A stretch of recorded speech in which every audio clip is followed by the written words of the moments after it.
amazed anteater with his long claws is just too much for the young cat.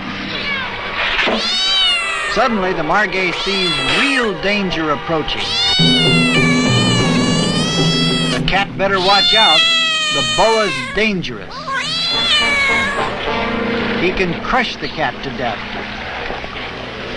At a time like this, it doesn't pay for a cat to be curious.